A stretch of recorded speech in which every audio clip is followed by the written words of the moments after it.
This is NTD Evening News.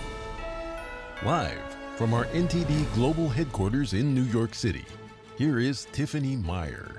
Good evening and thank you for joining us tonight. In Fulton County, Georgia, a hearing on whether to disqualify District Attorney Fani Willis has concluded today. The judge said a verdict will arrive within the next 2 weeks. Here to discuss the legal implications is NTD's legal correspondent Arlene Richards. Arlene, what was the defense team arguing today? Well, they basically were rehashing the arguments they have made throughout these proceedings that Fani Willis and Nathan Wade lied to the tribunal when they said their relationship started in 2022. They said there's been testimony that the relationship actually started before she hired him in November 2021, and that she hired him so that she could benefit financially from this case. The case is a sprawling, RICO case with 19 defendants. It's going to take hours and hours for him to get up to speed on this case, and he's making lots of money from it. They're asking the judge to disqualify both of them because of the appearance of impropriety. And on the flip side, what was Fani Willis's team's defense or response? So the defense, of course, is that you haven't proven your case, right? You haven't shown that she's benefiting financially because she said she paid cash. Her father confirmed that and corroborated it, and you haven't shown anything otherwise. So what? They had a relationship. People get into relationships that didn't have any impact on the overall case itself, and they say that you didn't show a conflict of interest. You didn't point out what the conflict was and how it prejudiced the defendants in this case. And so they're saying there's no reason for the two of them to be disqualified. And given all that we have seen and heard, what should we expect next in this case? So next, the judge is going to take a look at all of the facts and the testimony and the legal cases that were presented today, and he's going to make a determination as to whether or not she should be disqualified. Now, if he decides that she should be disqualified, that disqualifies the whole entire DA's office, as well as Nathan Wade. There's also some ethical issues that have come up. Number one, that they lied to the tribunal, and so they will probably have to face an ethics commission on this. There's actually some investigations already ongoing, and there will be a hearing on March 7th with the ethics commission regarding some complaints against her. And the judge has a tough decision to make here. It's on the one hand, there's been a lot of things brought out that seem to appear to be impropriety on the one hand. On the other hand, it wasn't clear that she was benefiting financially from this. So he's going to have to weigh everything and come up with a decision, and he said it's going to take 2 weeks. A lot at stake here for sure. Arlene Richards, thanks for those updates. All right, thank you. In another case, former President Trump appeared in court today. He's seeking to push back his classified documents case in Florida. His lawyer asking the judge to delay the trial until after the general election. The trial is currently set to begin on May 20th. Federal prosecutors sought to push it back to July 8th, just 1 week before the Republican National Convention. But Trump's lawyers said the former president can't have a fair trial while campaigning. They also argued that it would be unfair to prepare for the classified documents trial amid the ongoing hush money case in New York. Today's ruling ended without the judge setting a new trial date. Trump faces several counts of willful retention of national defense information and obstruction. His co-defendants face obstruction charges. All three have pleaded not guilty. And we have updates on the House impeachment inquiry into President Biden. The House Oversight Committee has released the transcript of their private interview with the president's brother, James Biden. The committee says that James Biden's testimony conflicts with that of Hunter Biden and business associate Tony Bobulinski. Both Hunter Biden and Bobulinski testified that they and James Biden met Joe Biden at a hotel in California. James Biden said this never happened.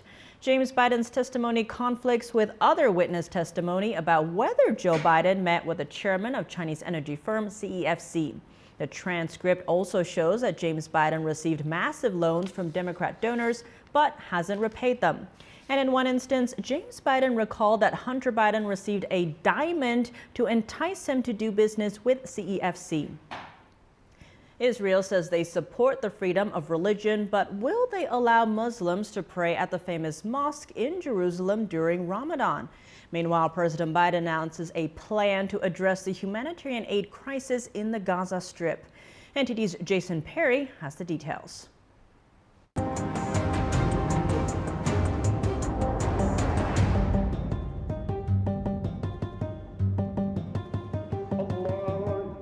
Palestinians held Friday prayers at Al-Aqsa Mosque in Jerusalem.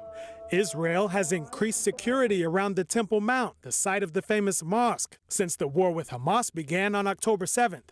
But with Ramadan approaching and security concerns increasing, many are wondering if Israel will allow people to worship at Al-Aqsa Mosque during the Islamic holy month of fasting.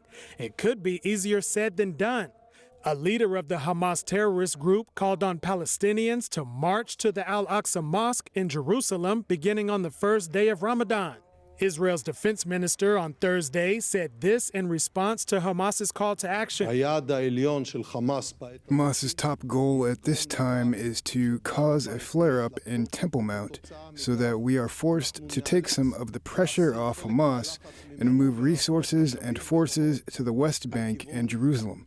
We must not give them that. An Israeli government spokesperson on Thursday said the issue of allowing access to the Al-Aqsa Mosque during Ramadan is still under review. And he added this. Mosques across the country will be open. There will be prayers and commemoration of Ramadan across Israel, because Israel is a state that honors and respects all religions and freedom of religion. Meanwhile, in the Gaza Strip, residents held Friday prayers at this mosque in Rafah, which had been destroyed by an apparent Israeli airstrike. Why destroy and bomb houses of God? What is the fault of the children who are orphaned in the face of this destruction? Israel Defense Forces previously reported that both Hamas and the Islamic Jihad terrorist groups have repeatedly used mosques in the Gaza Strip for weapon storage and meetings before carrying out terrorist attacks. Also on Friday, President Biden addressed the humanitarian aid crisis in the Gaza Strip. In the coming days, we're going to join with our friends in Jordan and others in providing airdrops of additional food and supplies into Ukraine, and seek to continue to open up other avenues into Ukraine. It appears Biden misspoke and said Ukraine instead of the Gaza Strip. Biden's comments come just a day after thousands of people swarmed humanitarian aid trucks entering the Gaza Strip. Over 100 people were reportedly killed in the incident. Jason Perry, NTD News. In Russia, the late opposition leader Alexei Navalny has been laid to rest at a cemetery. Hundreds of mourners gathered for his funeral in Moscow earlier today. Navalny supporters said several churches in Moscow refused to hold a service. His team eventually got permission from one, and the funeral was carried out under the watch of police. Crowd control barriers surrounded the church. Those who attended the funeral included Navalny's mother and several foreign diplomats, among them the U.S. ambassador to Russia. Thousands lined the streets where the funeral procession took place. Some shouted slogans like "Russia will be free" and "No to war." Police were also present at the burial. Back in the U.S., Republican senators are already gearing up for a contest to replace GOP leader Mitch McConnell. It will be the first change in Republican Senate leadership in 18 years. Our Washington correspondent Luis Martinez has more on this story. One of life's most underappreciated talents is to know when it's time to move on to life's next chapter. Senate Minority Leader Mitch McConnell's announcement that he will be stepping down from his leadership role has added a new layer of complexity to this year's election cycle. For the next 8 months, senators aspiring to succeed Leader McConnell will be carefully evaluated ahead of November's Senate GOP leadership elections. The so-called three Johns, Senator John Thune of South Dakota, John Cornyn of Texas, and John Barrasso of Wyoming are the most prominent prospects. All three have been McConnell's deputies at some point in the last 17 years, and all three have endorsed former President Trump to become the party's presidential nominee. Republicans are aspiring to regain control of the White House and the Senate in November's elections. For some Republican senators, a fundamental quality the next GOP Senate leader should have is a good relationship with the party leader. And according to Senator Steve Marshall, that is Donald Trump. It's important, though, that whoever this leader is, that they share the same priorities as President Trump, that they have the same goals, that it is important to have a good working relationship with that person. Former President Donald Trump has encouraged Senator Steve Daines from Montana to launch his own bid. Senator Daines is the National Republican Senatorial Committee chair. Senator Rick Scott of Florida, who challenged McConnell's leadership position and failed in 2022, is expected to seek the role again. The Senate Republican leadership elections will be in November after the presidential elections. Reporting from Washington, D.C., Luis Eduardo Martinez, NTD News. A new development in the corruption probe against Senator Bob Menendez. New Jersey businessman Joe Uribe has agreed to cooperate with authorities after pleading guilty to 7 charges. Some of the charges include conspiracy to commit bribery, honest service fraud, and obstruction of justice. He is the first accused co-conspirator to enter a guilty plea. As part of the deal, he will testify on trial starting in May. Uribe was one of the 3 businessmen Menendez is accused of helping in exchange for gifts like gold bars and a Mercedes convertible. Menendez is also accused of accepting bribes to help Egypt and Qatar. Despite pressure from both parties, the New Jersey Democrat denies the charges and has refused to step down. A new court ruling today might change the sentencing of more than 100 January 6th defendants. A federal appeals court has ordered a new sentence for retired Air Force officer Larry Brock. Brock was convicted of a felony charge and misdemeanor offenses. He received a 2-year prison sentence last year. The court didn't deny his convictions, but said a judge misapplied an enhancement that increased his prison sentence. A spokesperson for the Washington U.S. Attorney's Office said the same enhancement was applied to more than 100 other J6 defendants. The Justice Department is deciding whether to appeal the decision. If the DOJ proceeds, it could send the case to the Supreme Court. Welcome back. I'm Tiffany Meyer. A major Republican immigration bill might get support from a Democratic senator. Could this bring significant change to the border? NTD's Arian Pazdar brings us an immigration update from Texas. Democratic Senator John Fetterman says he might support H.R. 2, also known as the Secure the Border Act. House Republicans passed a sweeping immigration bill last year, but it was dead on arrival at the Senate. This could now change if some Democratic senators, like John Fetterman, get behind it.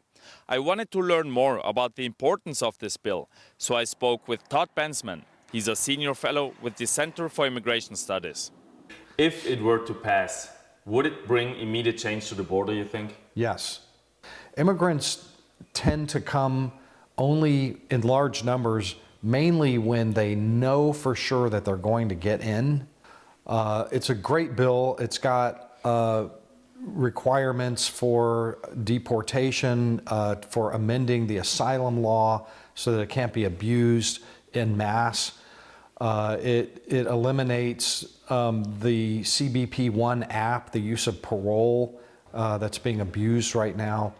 Now, critics of this bill say that it is not humane. After the House passed it last year, top Democrats said that it would restrict asylum too much. They alleged that it would make it impossible to seek asylum in the United States. So it's not clear if more Senate Democrats would get behind the bill now. Arian Pazdar, NTD News, Texas. The Smokehouse Creek fire is now the largest in Texas history and the second largest in U.S. history. The blaze has also spread into Oklahoma. NTD's Christina Corona gives us an update on the deadly fire. The Smokehouse Creek fire, covering an area larger than Rhode Island, continues to spread rapidly, posing a significant threat to nearby communities. According to the Texas A&M Forest Service, the fire has engulfed over 1 million acres, equivalent to 1,600 square miles, and is 15% contained, resulting in more residents losing their homes. By the time we got here, we had just enough time to get our animals, some clothes, our emergency kit, and get out. We had to watch from 3 miles away as our neighborhood burned. It was pretty awful. The blaze has spread across tens of thousands of acres into Oklahoma. Snow fell in the town of Stinnett while winds and temperatures dipped Thursday. However, the fires were still untamed and threatening. The Texas Panhandle braces for very dry, hot winds and low humidity, heightening the risk of new fires igniting and existing ones spreading. 20-foot winds are expected Saturday out of the southwest at 15 to 25 miles per hour, with gusts up to 40 miles per hour, with relative humidity as low as 6%. The winds will progress stronger Sunday at 20 to 35 miles per hour, gusting up to 50 miles per hour, and relative humidity as low as 8%. The National Weather Service in Amarillo has issued a red flag warning for these hazardous conditions. They posted on X, critical fire weather conditions are expected to return midday Saturday and once again after sunrise Sunday. Please refrain entirely from outdoor activities that generate sparks or flames. You know, it's around here, the weather's, we get all seasons in a week. You know, it can be hot and windy. It'll be snowing the next day. It's just kind of that time of year, but it has been really, really dry here lately. Only 2 deaths have been confirmed due to the wildfires. Christina Corona, NTD News. Homeless encampments continue to appear in public spaces amid a housing crisis. In a bold move on the West Coast, California is mandating the removal of all encampments near a Silicon Valley waterway. NTD's David Lamb has the details. I'm here in San Jose, California, which is considered the capital of Silicon Valley. Now, the mayor says there's a big problem. The waterways, which stretches about 140 miles, is contaminated, and the state will be fining the city if they don't do anything about the tents, which there's over 1,000 people living in them or unsheltered along the waterways. The city is not allowed to use its stormwater because it flows into the contaminated creeks, which the state will fine the city. The regional water board rejected our plan for the 3rd time because it did not do enough to say how we were going to get people who are homeless out of the waterways and into some other safer place. But it's costly, and the city wants to create more safe parking areas and interim housing to tackle the issue before its June 2025 deadline. The city used $2 million in state funding last fall to clear roughly 200 people with tents and RVs along one of the rivers in recent years, transferring the unhoused residents to housing sites. Nonprofit publication Cal Matters says, but just 11% of those people made it into permanent housing, another 37% into temporary shelter. And one day, I hope that this creek will have significant biodiversity once again, where nature thrives and kids can actually go and play in the clean water catching crawfish. Aside from the waterways, the mayor says 4,500 people live on the streets, and the city has no additional money to tackle the issue. Mahan hopes to get another round of funding from Governor Gavin Newsom's Encampment Resolution Fund. San Jose Mayor Matt Mahan says the June 2025 deadline may be too short to come up with the right funds and solutions. So on March 11th, he'll be holding a virtual town hall to present lower barrier solutions to get more people off the streets quicker. Reporting in San Jose, California, David Lamb, NTD News. In California, a powerful winter storm has arrived in the Sierra Nevada. It's expected to bury the state under its biggest snowfall of the year. The storm will bring several feet of snow, powerful winds, and rare blizzard conditions to the mountains through the weekend. Wind gusts in the highest peaks of the Sierra Nevada topped 150 miles per hour today. Nearly 2 feet of snow have already fallen, with more extreme snowfall to come. Parts of the mountains could see up to 12 feet by the end of the weekend. The Weather Prediction Center warned of long-lasting disruptions to daily life in the area and said parts of Interstate 80 could be shut down for extended periods.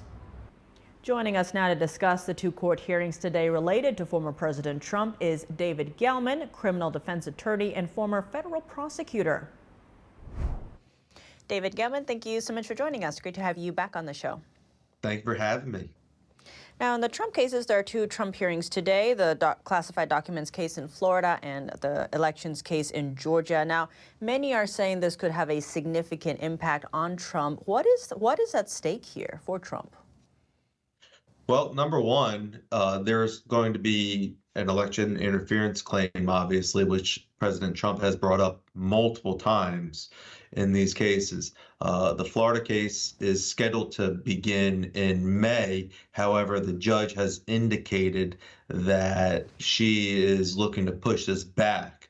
I believe that Trump's team wants to have it pushed back, and I believe that would be for good reason. Again, election interference.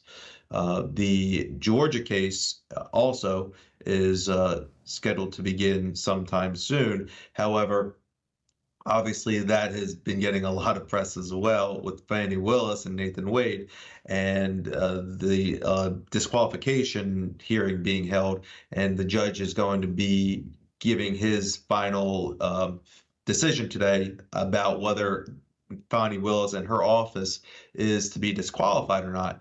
And in the event that the judge does declare Fani Willis and the office to be disqualified, then that case is obvious that case will be postponed for quite a bit. And I can't possibly see that happening prior to the election, which would obviously bode well for President Trump. Again, anything happening between now and the election, there's a great case for an election interference. Now, in the Florida documents case, Special Counsel Jack Smith filed a motion yesterday for a new trial date of July 8th. Now, Trump's team filed a motion a day earlier wanting to push it back past the election. Now, Trump's team is also arguing the First and Sixth Amendments, saying that the Sixth Amendment affords him, as in Trump, the right to be present and to participate in the legal proceedings. And at the same time, the First Amendment affords him and the American people the right to engage in his campaign speech making. Now, what do you make of those arguments? I think President Trump's lawyers are exactly correct.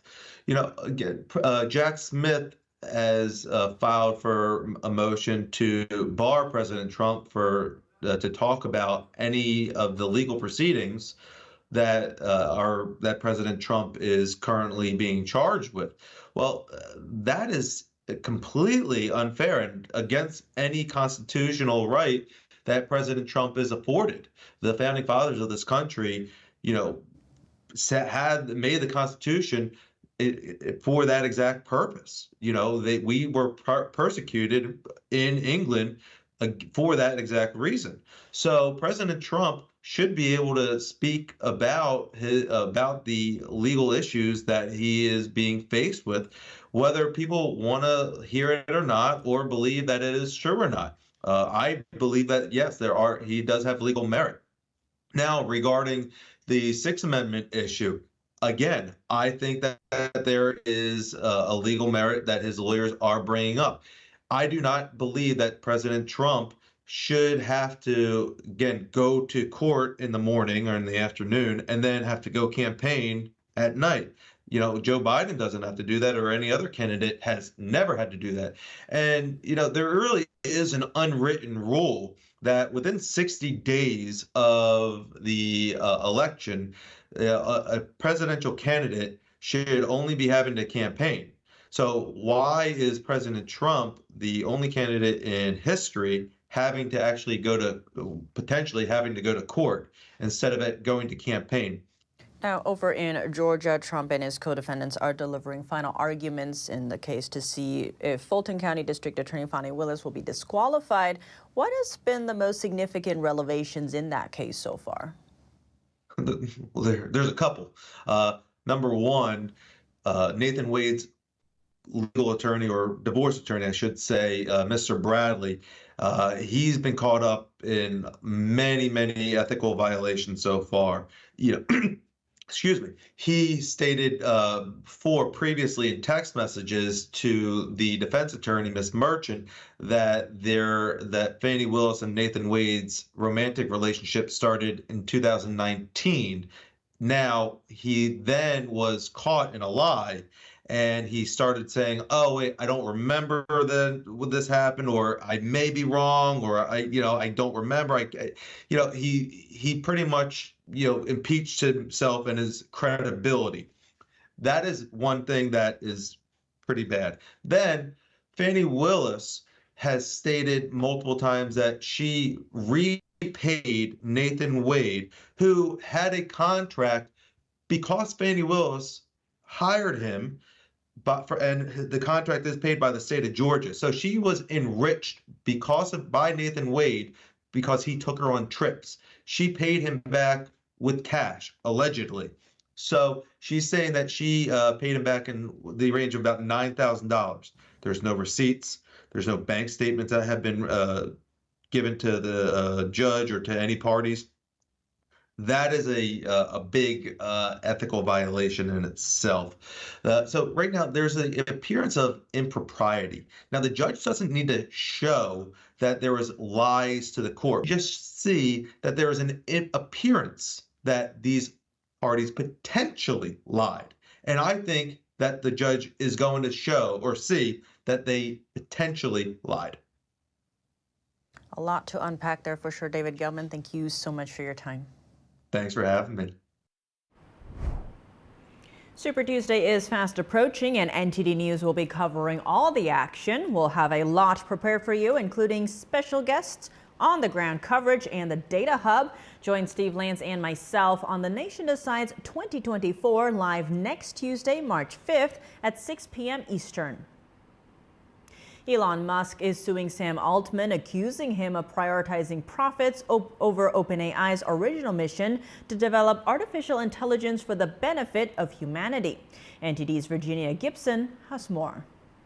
Billionaire tech mogul Elon Musk is suing Sam Altman, as well as OpenAI president Greg Brockman and OpenAI itself. Musk says he played a crucial role in getting OpenAI off the ground, donating $44 million and recruiting top talent, all based on the agreement that the company would be a nonprofit that worked to benefit humanity. Now, he says OpenAI has shifted to a for-profit model, partnering with Microsoft and commercializing its research, not what Musk originally agreed to. He states that was their intent, but there's no backup document or corroboration that would support it, apart from some language in the Articles of Incorporation, which is very vague, and Articles of Incorporation or certificates filed with the relevant Secretary of State, they're often include high-flown language, which can't be legally enforced. Former Assistant U.S. Attorney Kevin O'Brien sees many problems with Musk's claim. One is that there doesn't seem to be any evidence of a contract that was breached.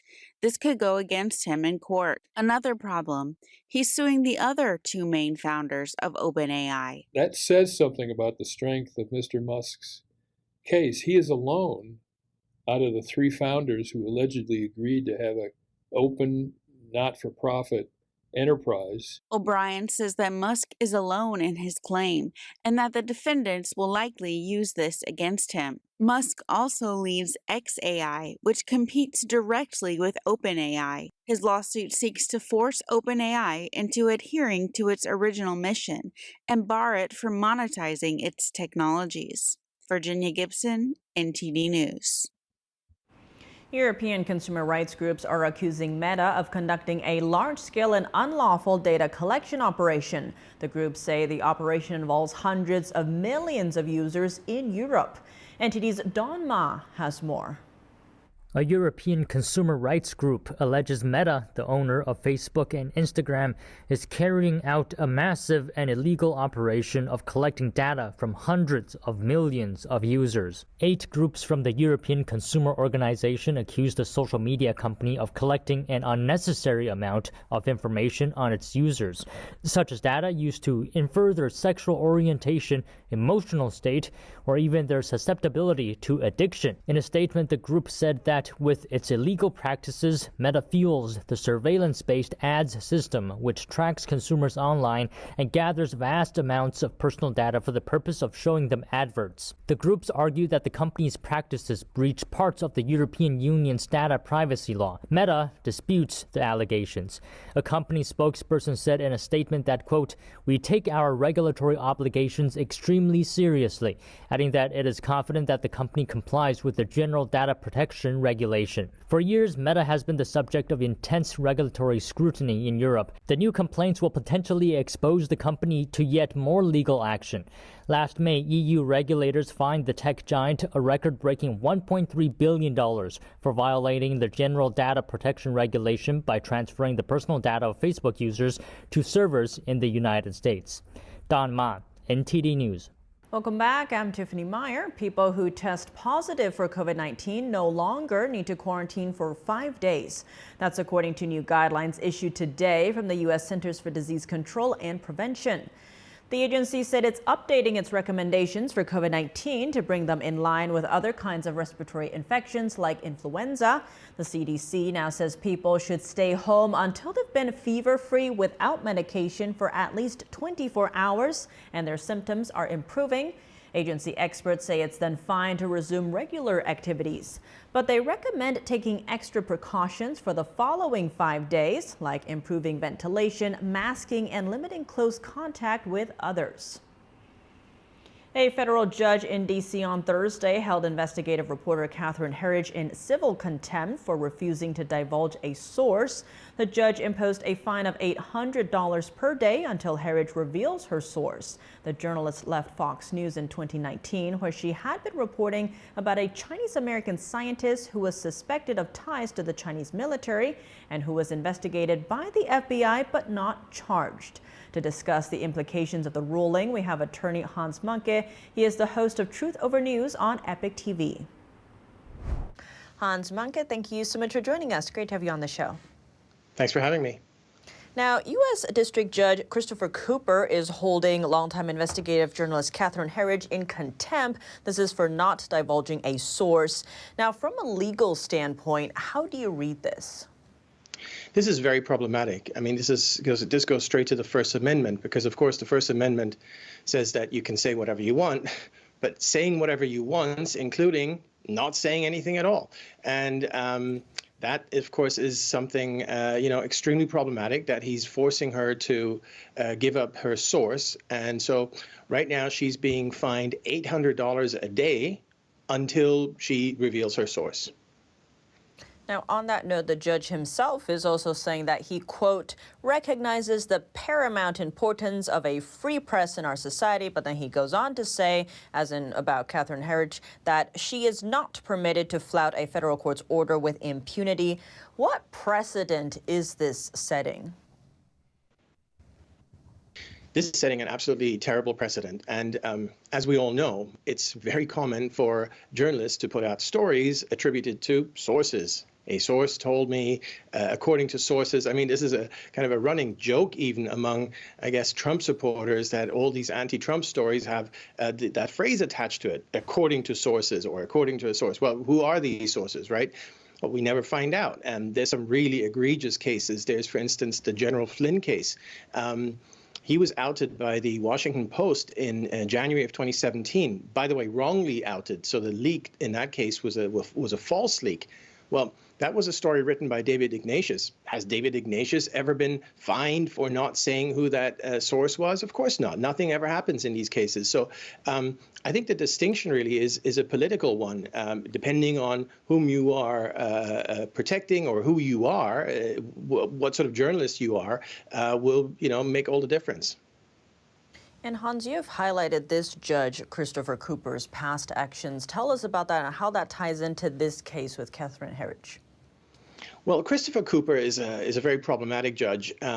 He was the presiding judge in the trial of Michael Sussman. So your viewers will remember Michael Sussman was the Clinton campaign lawyer who was charged by special counsel John Durham for lying to the FBI. So he brought some false evidence to the FBI. I don't want to get into all the details, but it was some false evidence tying Trump to the Kremlin, the usual story. And the FBI discovered very quickly that it was false evidence. Now, Michael Sussman claimed that he was just there as a private citizen. He was just a good Samaritan. In fact, it was the Clinton campaign who was paying him to be there. Now, that was the issue at trial. Now, there was a text message from Sussman to the FBI that said, oh, I'm just coming as a private citizen. So, just smoking gun evidence that he lied. And this judge, Christopher Cooper, threw that evidence out. So the jury never got to see that evidence. He made a number of other very problematic rulings in that case. And then if you dig a bit further into this guy, you'll figure out that his wife is a prominent Democrat lawyer. His wife represents Lisa Page. Lisa Page, of course, was part of the Page and Strzok love affair at the FBI, the two people who colluded to smear Trump in the 2016 election and after that. So there's a lot of problems with this guy. Oh, his marriage with that Democrat lawyer. Guess who officiated that? Merrick Garland. It's DC incestuousness, and this guy embodies it. And for him to be the guy to come out with such an awful judgment, is both shocking but also typical. On that note, how do you see this case impacting the future of journalism? Will it be harder to get sources? How do you see this playing out? I think it will be, in the sense that any journalist will now think, well, what if it's me? What if I'm the one who's going to be fined $800 a day unless I reveal a source? I mean, this is just terrible. Sets an absolutely terrible precedent. Now, of course, in practice, how many journalists will find themselves in that position? Probably not many, because most of them are pretty tame compared to Catherine Herridge. So I think it's one of those situations which, unfortunately, we're seeing so much right now, where one side is being targeted and the other is not. Hans Manke, thank you so much for your time. Thanks for having me. Turning now to sports. In college basketball, reigning Player of the Year Caitlin Clark has made an announcement about her future. The popular women's star is already the NCAA's career leader in points scored and has become an attraction wherever she plays. NTD's Dave Martin has more. Iowa guard Caitlin Clark has decided to enter the WNBA draft, where she will likely be the #1 pick. The senior had an option to return to school for one more season because of the extra year of eligibility given to those who played during the COVID pandemic. Already one of the biggest draws in women's basketball history, the impending departure is likely to make tickets for her home finale a hot item. As of Thursday, the cheapest seat listed on tickpick.com was just over $480. Meanwhile, courtside seats were listed as high as $5,500. Last month, Clark became the women's all-time leading scorer. In addition, she should soon pass former men's great Pistol Pete Maravich for the all-time men's or women's record. This year, the 22-year-old Clark leads the NCAA in both points and assists per game, leading the Hawkeyes to a 25-4 record and a #6 national ranking. And in golf news, former PGA star Anthony Kim made his return to professional golf this week after a nearly 12-year hiatus. The three-time PGA winner was once ranked as high as 6th in the world before injuries eventually led him to retire at the age of 26. Friday, the 38-year-old shot a 6 over 76 in the first round of a live golf event in Saudi Arabia, placing him last among the 54-player field. Kim disappeared from the golf world after withdrawing after the first round of the Wells Fargo Championship in May of 2012. He had surgery the next month to repair an Achilles injury in his right leg and hasn't played professionally since.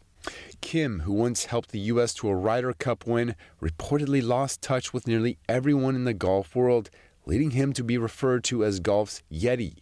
Now he stands 14 strokes out of first place after one round in his return. A native of California, Kim is scheduled to play in the United States next month at Trump Doral in Miami. This is Dave Martin for NTD News.